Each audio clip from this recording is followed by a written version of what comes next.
Good afternoon, everybody. Welcome to the Adorama event space. My name is Debbie. I'm the Regional Director of American Photographic Artists, New York chapter, and we are very proud to be here today partnering with Adorama to bring you this terrific event. APA New York is the Northeast Regional Chapter of American Photographic Artists, the country's leading nonprofit advocate for commercial photographers. We organize events, negotiate benefits for our members, hold seminars, promote our members' work, and organize photo contests and much, much more. APA's mission is successful photographers, and I see we have a couple of members here, as Stefan is a member. Our goal is to establish, endorse, and promote professional practices, standards, and ethics in the photographic community. We seek to mentor, motivate, educate, and inspire in the pursuit of excellence. Our aim is to champion and speak as one common voice for image makers to the photographic industry in the United States and the world. And we're the New York chapter, but there are chapters all across the country. And so no matter where you are, if you're watching the live stream, there is a place in APA for you, and there are several different levels. So we hope you'll think about joining us. And Seth is going to put the link in the chat, and there's a link on the page if you'd like to find out more information. And today we have one of our members, Stefan Falke, who's going to talk about basically raising his game as a commercial photographer via personal projects and books. As you can see, he has these gorgeous books here. So without further ado, I'll let Stefan talk more about himself. Thank you so much. Thank you, Debbie, and thank you, APA and Adorama, for letting me talk to you. And before I do anything else, I gotta get my screen ready. There we go. So I'm a professional photographer who has worked in this profession for 40 years. Today I just want to talk about the last 20 years because at some point I started making books, and that really changed my whole perspective and even my income. And I used to be a movie set photographer. I had a pretty good career in, if you detect an accent, I was born in Germany. And but I've lived most of, well, not most, but more than half of my adult life in New York City. And so I used to work on movie sets all around the world, really, and loved it, learned everything I needed to learn. I just kind of was caught on a movie set without even knowing what I was doing. I mean, I was not, I was a starting photographer. I had no idea what they wanted from me because I thought the stills we see in the magazines are cut out from the movie, actually, but they're photographed by a photographer. And that was me then. So I might show you work from that period too later if we have any time for that, but I would like to start with my first book called Moko Jumbies. I used to just take the money I made on movie sets and start working on my own projects. And I happened to work for an artist in Trinidad and Tobago who was unfortunately German, a sculptor, and she hired me twice a year or so to fly to Tobago and shoot her artwork. And that's how long story short, I came across the Moko Jumbies, which are the stilt walkers of Trinidad, and have it's a really interesting story. This tradition of stilt walking came from West Africa and got forgotten and forbidden and forgotten again. And then one man, Dragon Glenn de Sousa, opened up a school for stilt walking to get kids off the streets and prevent them from street life and drug use. And so I found them, and the energy these kids had as soon as you put them on stilts just blew me away. And I spent 7 years on and off with that school, 3 times a year, 3 weeks at least. This was my last on-slide project. I shot this whole book on slides. So just show you a few of these images. Later it found a publisher. Back then, again, 20 years ago, publishers would love your project and publish the book without you participating in the costs. That changed a lot, and I will talk about that. That's why my books get smaller and smaller. They're all here, by the way, feel free to. So this was so much fun and so much work too, and pain and whatnot. But I'm a visual addict. That's how I call myself usually. If I'm locked onto something visually, you just can't stop me from doing it. Money, no money, I just find ways. So from early on also, as soon as I finished a project, or a book in this case, I just still wasn't able to stop really. So I would take the product, and you see that later what I do with my products, which I call the books, and I would go back to Trinidad and shoot the book with the people who are in the book. And sometimes I find these pictures as interesting for myself, because I also tell you a lot about the environment and all that. This is the man, and just yesterday he got the most prestigious art award in Trinidad and Tobago. I mean, this guy is the man. So I love working with my work, you know, and by loving working with my work, I also create a way to advertise myself beyond the project. And I was on the phone with this guy. I hadn't talked to him in 15 years. Just called me yesterday. He's a stilt. I could sit here for 3 hours and talk about this project, but we're not talking photography here. So I just loved doing this as much as I loved doing the book. This is Laura Babata Anderson. She actually designed all these amazing costumes that you see in that book. Half of them are from her, and that's her team. She's a New York Mexican artist, so you meet the world in Trinidad. That was the youngest Moko Jumbies on earth at that point. He's 22 now, and there's nobody better on stilts than he is, because he was born on stilts.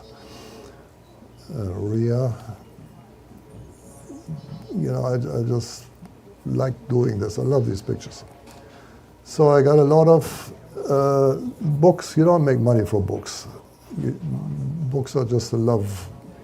You know, you gotta love it because it takes so much work. Again, 7 years of shooting, 1 year of working on it. Then the printing. I mean, if you're not patient in that process, you're really in trouble. But then this was Photo France. So I mean, that's like a once in a lifetime kind of publication you get into. Geo Spain, and I don't even remember what it is. I think Travel and Leisure. It's another magazine. So, you know, if you do it right, then these projects get amplified by other media. Back then there was no social media; it was just starting. So unfortunately, I couldn't really do it myself.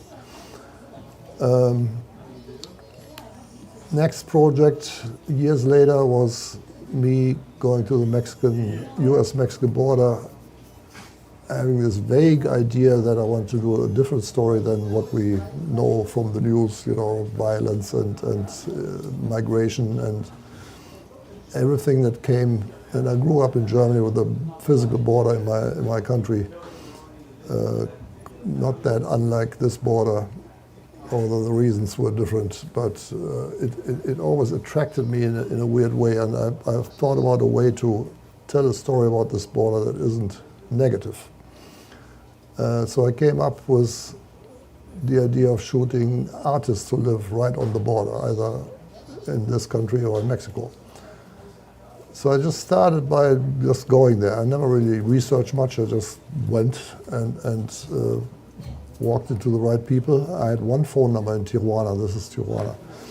And that person was a very famous, Marta Palau, very famous artist. And get it? And she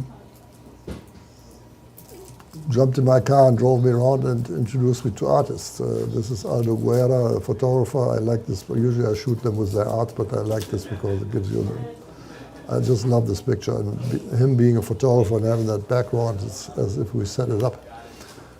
So also, I don't want to tell you every single story, I just go through So this became a project that hasn't really ended yet. These are young people who had a gallery in Tijuana. I started this in 2008 when especially Juarez, the city in the center of the 2,000-mile-long border, was called the murder capital of the world. I mean, it was insane. It was as unsafe for everybody as it could be, like a war zone. Not for me personally, because I was connected with all these artists, and artists happen to know what to do and what not to do. So I was always pretty safe, but I love this picture because it reminds me of New York, the yellow cap. So I shot 200 artists on the entire 2,000-mile-long border on both sides. So you can imagine how, how much work that is, and driving and hotel. It was a very expensive undertaking, but I just could not do it. So I did a fundraiser on Indiegogo and got a, hi, come in. I did a fundraiser. I got a stipend from a German art photography organization. So slowly but surely this whole thing came together. But there's no end to the money you need to do these kind of projects. And this is one of my favorites. These are 3 opera singing ladies from, one is Ukrainian actually, from both sides of the border. And who would know, there's a little Ukrainian community and there's a little Russian community in Tirana. Interesting story. But that aside, these ladies go across the border all the time and sing operas to people and try to connect them that way. Alida Cervantes, great. This was one of my first pictures. It's a film crew, and the director and his scriptwriter on the Mexican side, and the producer he's in Calexico, and we are in Mexicali, so it's a true binational picture. And so this ended up, besides the book, which is here, that was published in Germany, in German and Spanish. And I'm still trying to find an American publisher because my audience really is here. Germany is just, they look at these books in an artistic way, but there's a message to it. And I really want to publish it here, but there is just no, and I found a publisher and he wants anywhere between $20,000 and $35,000. If I have $20,000 or $35,000, I have better ideas. I would continue working on this project. That's another thing these days. All these online things that happened reached hundreds of thousands of people. You make a book, if you're lucky, you reach 1,000 people. I mean, it's a different story because a book is a book, and you can't compare that to anything else. But if there's some kind of a message in your work, then online is it. So the BBC, American Photo, Perpignan, Arab Photography, New York Times. I mean, this just ended up everywhere. Some German magazine, Mexican magazine, German magazine. So I got a ton of publicity with this. And this, back to New York, this is the designer who I showed you earlier, Laura Barbata Anderson, who does all these amazing costumes. She's an artist who does a whole lot of other things too. And we had a little shoot in Times Square. That brings me back to New York. And this is my most, look at these books, right? So this book is like not even a quarter of the size of the other books. And this was my most successful book in terms of getting publicity and jobs. I'm a professional photographer. I can't do this all day long without something in return, right? Because again, books cost you money. There's no return. Even if you do it like I do it right now on Blurb, which is a print-on-demand site, and you can order these books from there. But the sales are really ridiculous. Let's put it like that. But this book, and I'll show you in a second. So these are a few pictures from this. This was shot during the pandemic, and my thing was finding people who would walk through the deserted town. And I've done this almost all of 2020, and I published this in January 2021. I realized the energy in New York is kind of, even if it's one person or 100,000 people, they all kind of move the same way. You know, they just move. They have the same walk, the same, you know, got to go from A to B, don't be my way. So that happened even during the pandemic. And then this, you know, you draw a circle and people actually lie in it. It was quite amazing. So I give you a little sense of how I work with my own products in order to prolong the advertising, really. And I'm having so much fun with it. This is only like 50 seconds, so don't worry, I'm not.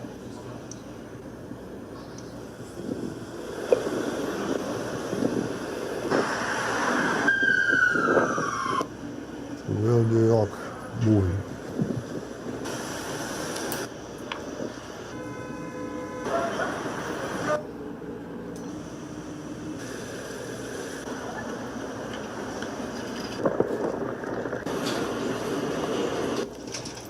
My wife.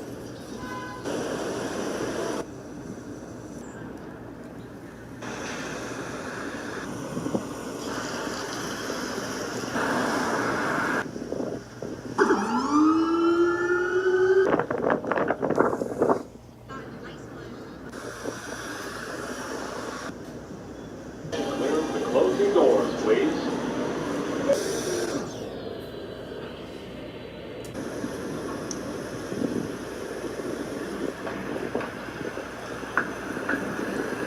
So it's so much fun to do these things. It also goes to show I'm really behind my own pictures, you know, because I really like to show my work. And that energy kind of works for people who would, I mean, this little book just gave me, first of all, I ended up in communication arts, which isn't an easy thing to do. I got a great exhibition at the Deutsche Haus, another one in Germany. I got one of these babies in Sharjah in the United Arab Emirates. That is the biggest photo festival in the world, so nobody knows about it. I didn't know about it until they invited me. And I call it the Photo Oscar. I got an award which was only given to 2 people per continent. So there was 12 awardees, 1 woman, 1 man, 1 photographer, 1 photographer per continent. So I happened to be the North American representative. And it was just, it gave me enormous exposure, and I met all my heroes that were invited to, like people like Eric Miola and others who were invited to and had their shows there.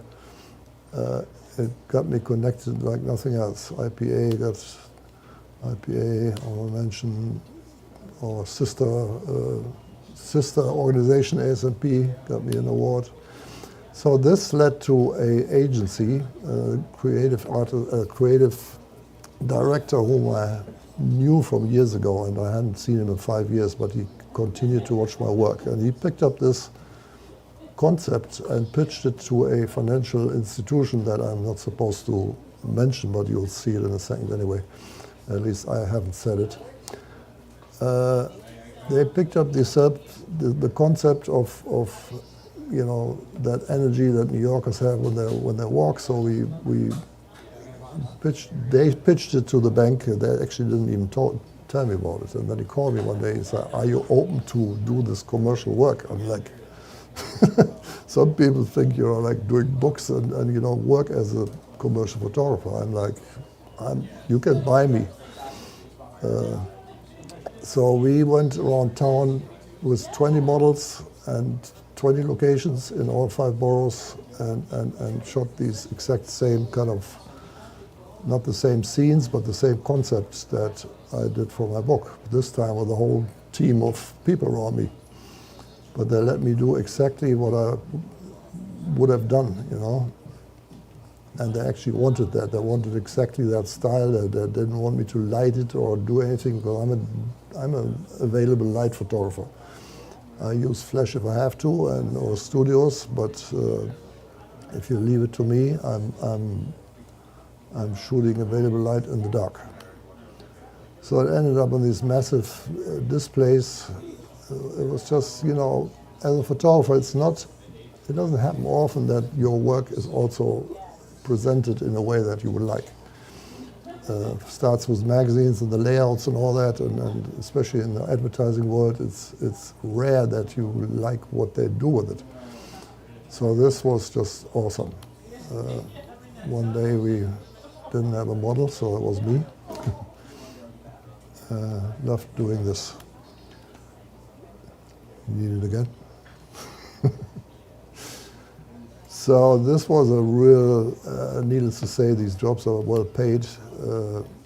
And I'll just show you what, I won't bore you with my videos, but this is half video too. So Steve Mallon, who most of you know, I hired him as the videographer, and I directed the videos and shot the stills myself. Let's go one more without the guy. Well, we were talking inside the bank now. But the way they put that together was really genius. And there's 4 of those inside that building. I mean, it's gorgeous, really gorgeous.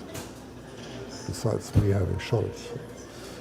But it was just, it's a rare job that one can really be proud of. And the whole team was we had a little opening there. The bank was happy, everybody was happy.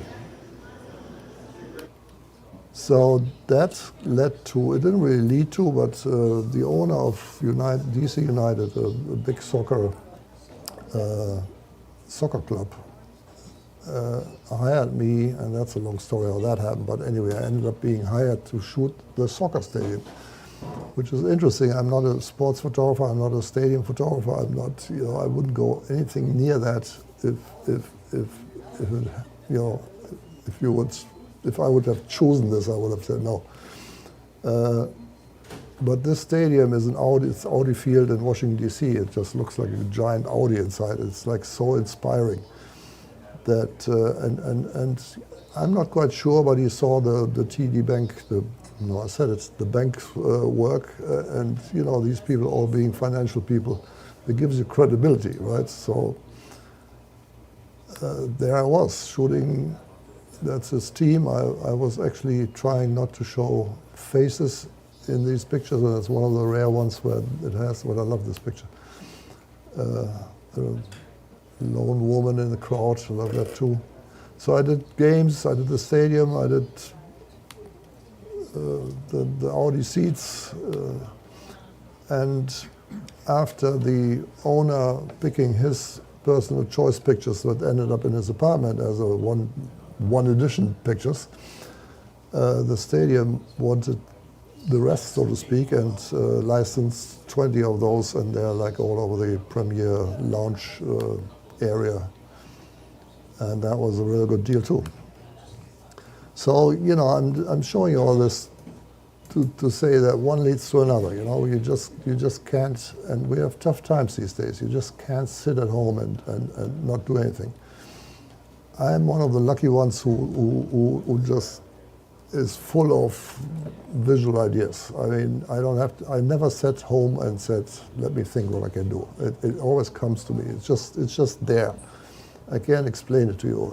And the last project I'm showing you is the funniest of all, really. So this was at the apartment. Again, and I don't show, it's usually 30 seconds long.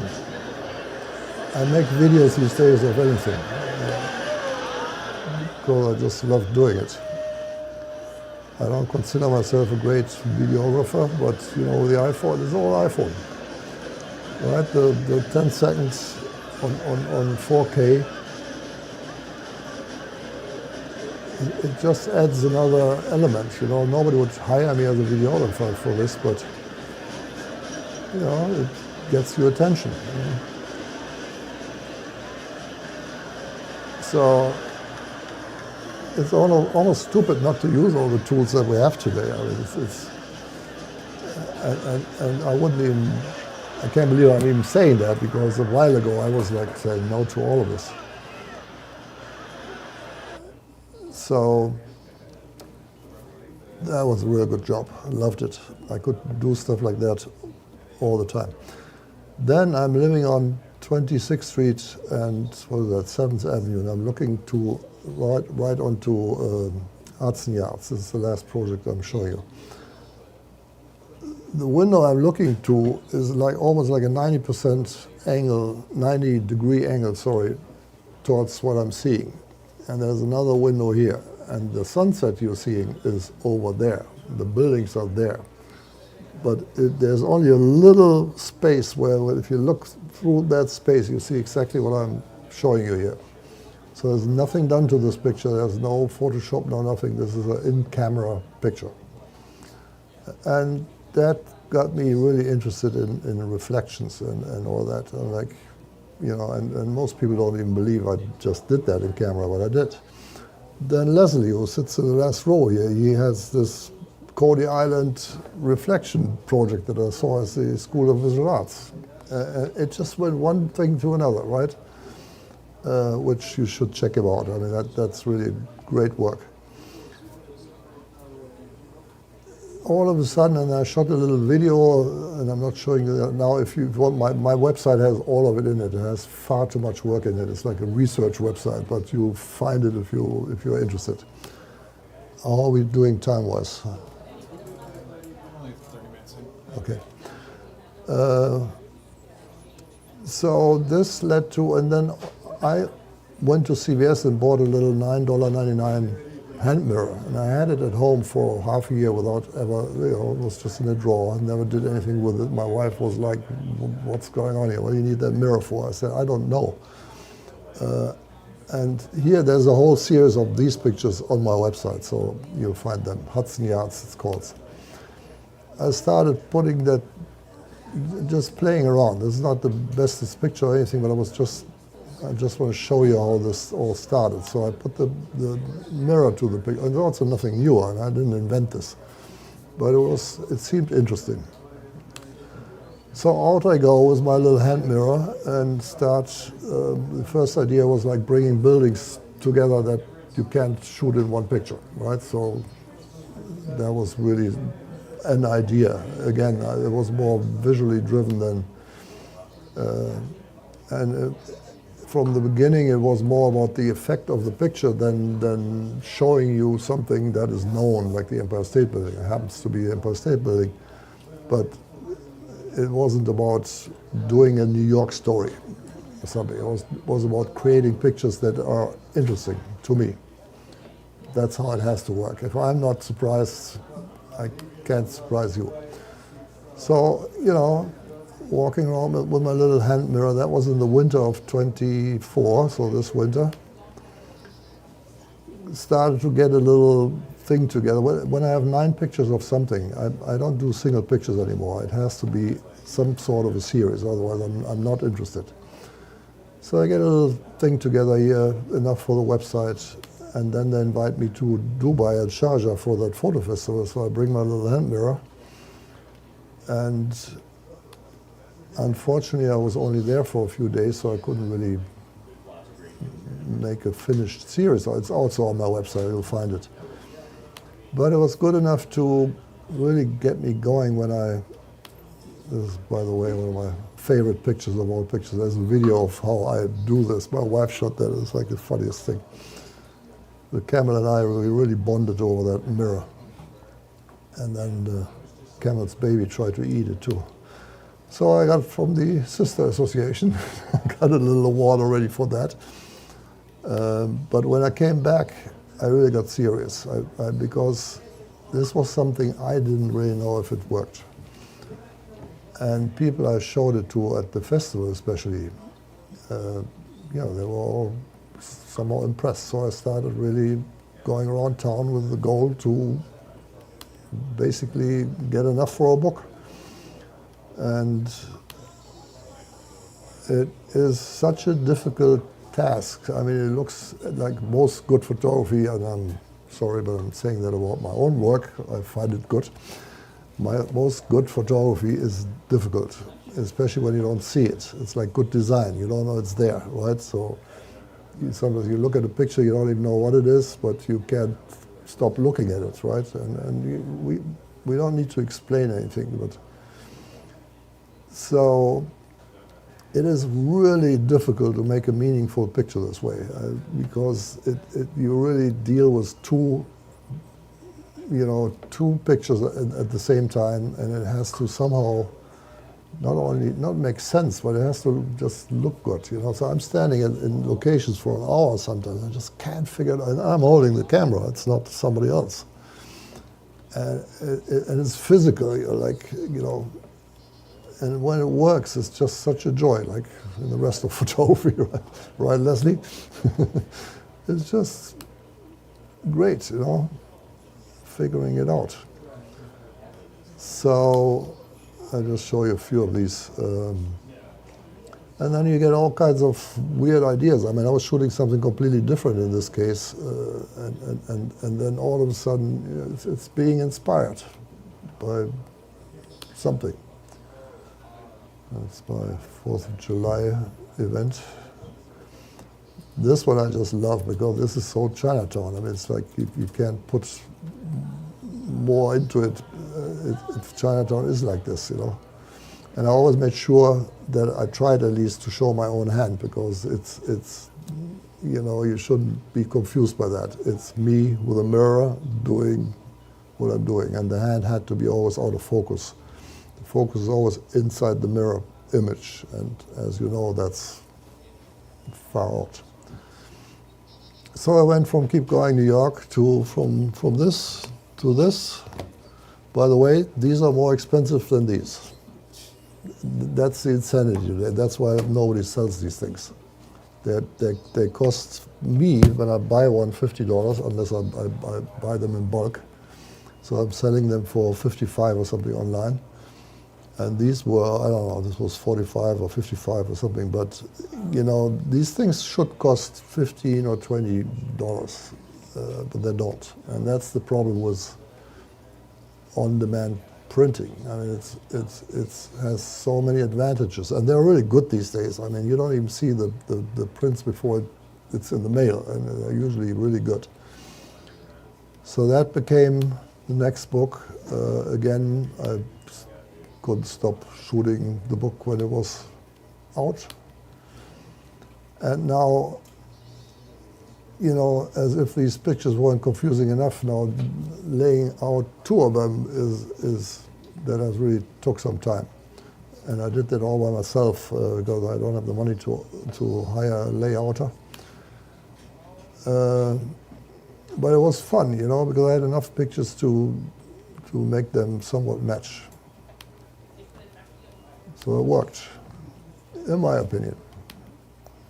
And again, if it doesn't work for me, then it wouldn't work anyway. That's number one. And then I go out with the book as usual and do my things, go to the same locations again, just to keep going with the advertising. You can't show the same, hi, I made a book, Oh, you made a book. Yeah, next day you see the same book again. Oh, you made a book. We know that. So you got to keep it interesting. And I probably annoy enough people as it is because I'm a poster. I post all the time.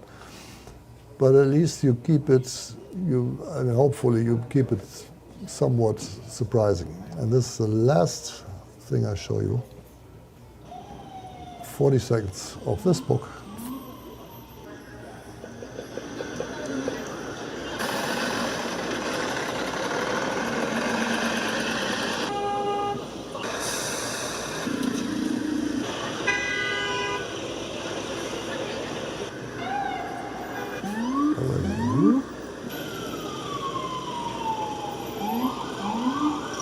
Thank you so much. I appreciate it. Thank you. Thank you. Thank you.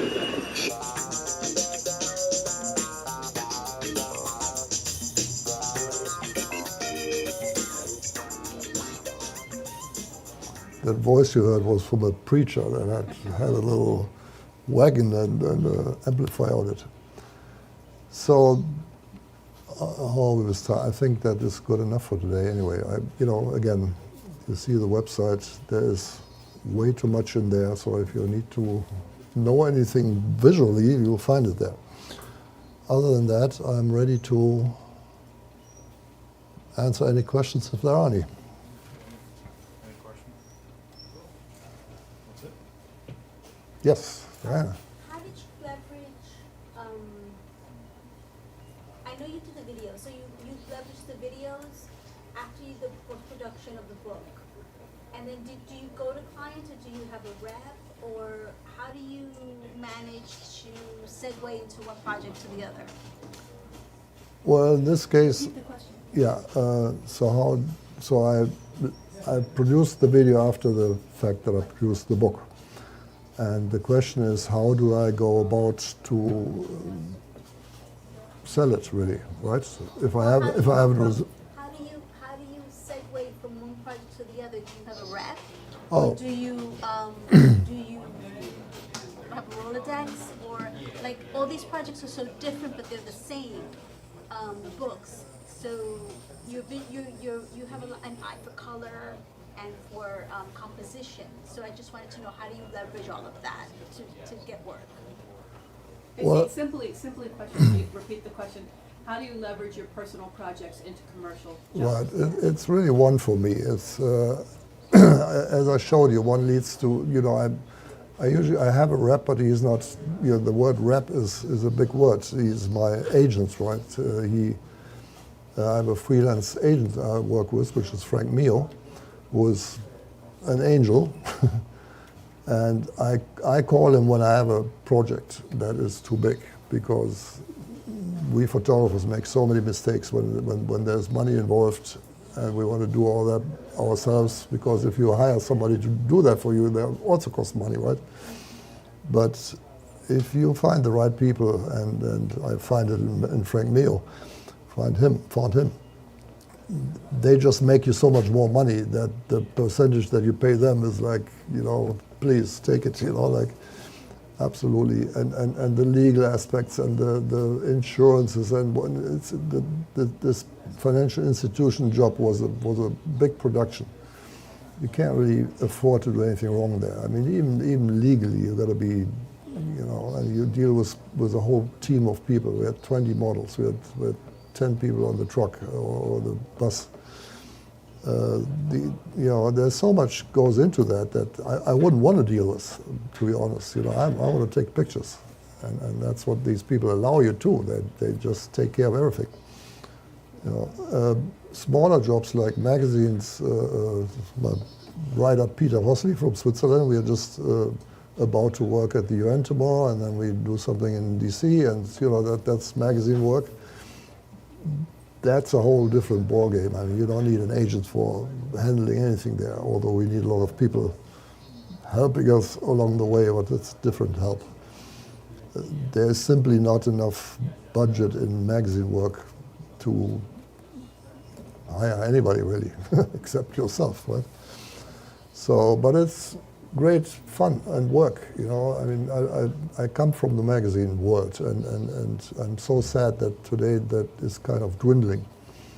But we gotta, you know, live with it, I guess, and do stuff, you know. I mean, I'm a photographer, whether you pay me for it or not. I'm just a photographer by heart, and which makes it also difficult to have it as a profession, because sometimes I just would like to just shoot, but you live in New York, you gotta live, you know. And the pressure that you have, I mean, that's another thing to talk about. Personal projects are often turning out really good because there's nobody behind you that says, do this, do that. And in the magazine world, you sometimes have 5 minutes for something, as Seth's can tell you. And you have to come up with, that's a professional photographer, you come up with a result, right? And you can't come back and say, oh, didn't get it. You know, camera doesn't work, whatever, you know, it's just not happening.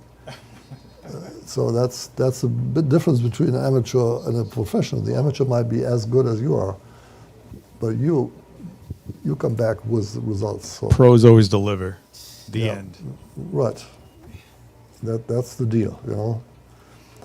So I hope that answered some of your question. Any last questions? Yes. What most editorial photographers, they just shoot the moment. In your case, I noticed that you're very conscious about framing, symmetry, and perspective. How long does it take you to take those shots, and do you retake them if it doesn't look right? A lot, depending on what. Oh, the question. How long does it? I guess said I'm very aware of composition and framing and composing the shot really, while others just shoot snap, so to speak. It can be this or it can be that. I mean, it depends. I usually shoot in situations where it is known that I'm there. So let's say tomorrow at the UN, I don't want to name names, but there's a person there who is an important person, and we do an interview and this and that, and try to get portraits and whatever we can get, really. I mean, these people are like busy. So there is snapping in between, where I just don't have any other choice. It's like when they move from A to B, I'm like, I'm almost filming. I'm shooting all the time, and hoping that. But you have done this for 30, 40 years. You kind of know what you're doing. So it's never really snapping in that way. But if I can, like this project, I'm thankful that I don't have to deal with anybody because it's buildings and me and my mirror. Don't get me wrong, I love working with people, but it's also a relief to once in a while not work with people. Because I always work with people. So it can take an hour or so. In this case, keep going New York, sometimes I was standing at a corner for an hour to wait for somebody to walk through because there was nobody there, which allows you to choose your frame, right? So you have your picture ready already. And that's really what photography often is. You know what you're doing. You're just waiting for something to happen inside your frame, which is already set. But that's a luxurious situation often. We often don't have that. Like a sniper. Yeah. Well, not for nothing. They call it shooting and hunting for pictures and whatnot. It is, unfortunately, I don't like to say that, but it's similar. All right. Thank you very much, Stefan. Thank you. Thank you.